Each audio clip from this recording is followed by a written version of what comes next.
वरून नाशिकला जाताना या नाशिकवरून मुंबईला जाताना जे घाटनदेवी येते ते मूळ नाही, मूळ मंदिर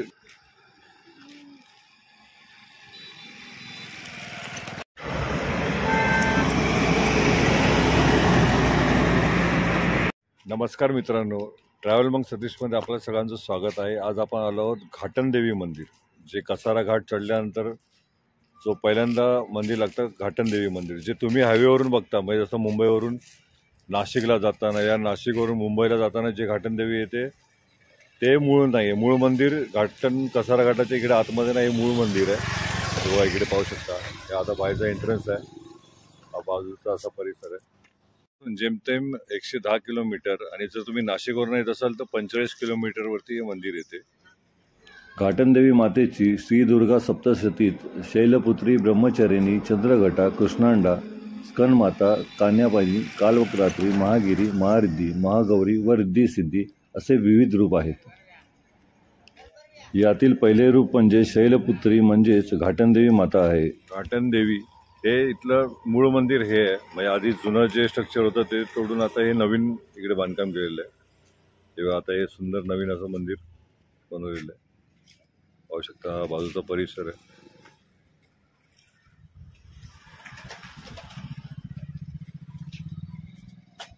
आता आतला परिसर आहे असा इथून। प्राचीन माहितीनुसार देवी वज्रेश्वरीहून भीमाशंकरकडे येण्यास निघाली, त्यावेळेस रस्त्यात देवीने या ठिकाणी विश्रांती घेतली व ती तेथे स्थिर झाली, तीच ही घाटनदेवी।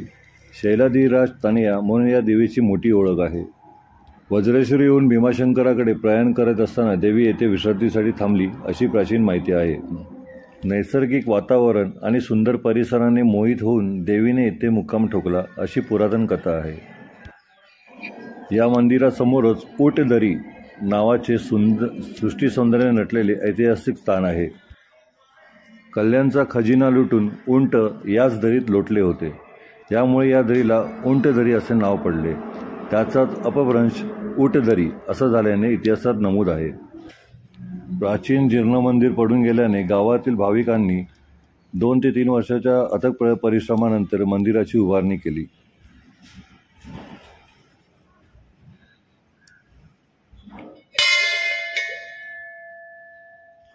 नवरात्री उत्सवात या ठिकाणी 9 दिवस यात्रा भरते, म्हणूनच राज्याच्या विविध भागातून भाविक दाखल होतात।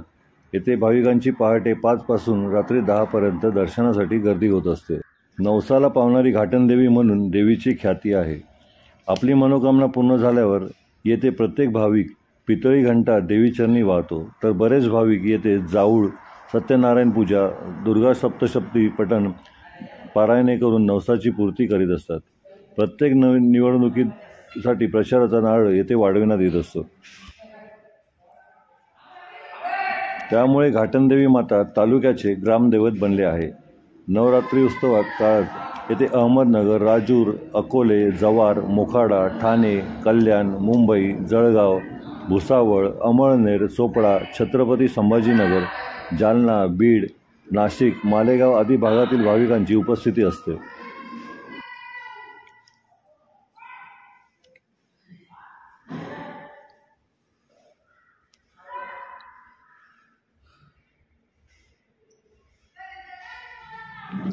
आजूबाजूला हरिहर, दुर्वर, उतवड व त्र्यंबक हे डोंगर जणू संरक्षणासाठी उभे आहेत।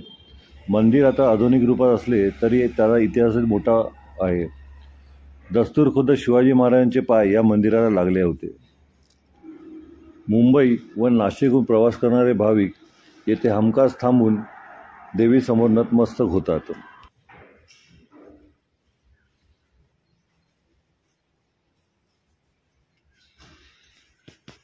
मंदिराच्या बाजूलाच साती आसरा म्हणून आहे, इकडे पाहू शकता। चला आपण पाहूया जाऊन जवळ।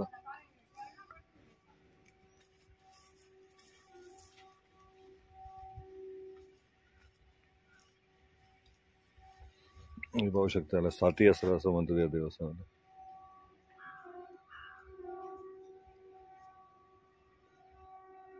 खाली ट्रेनचा आवाज येतो, आता ट्रेन इकडे घाटामध्ये आली ना, कसारा घाटामध्ये, त्याचा आवाज येतो ट्रेनचा।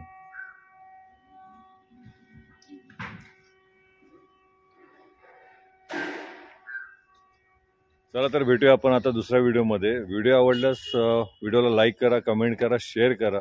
यूट्यूबवरती पाहत असल्यास नक्कीच सबस्क्राईब करा आणि फेसबुकवरती पाहत असाल तर फॉलो करा. भेटूया आपण पुन्हा दुसऱ्या व्हिडिओमध्ये. चला, बाय बाय.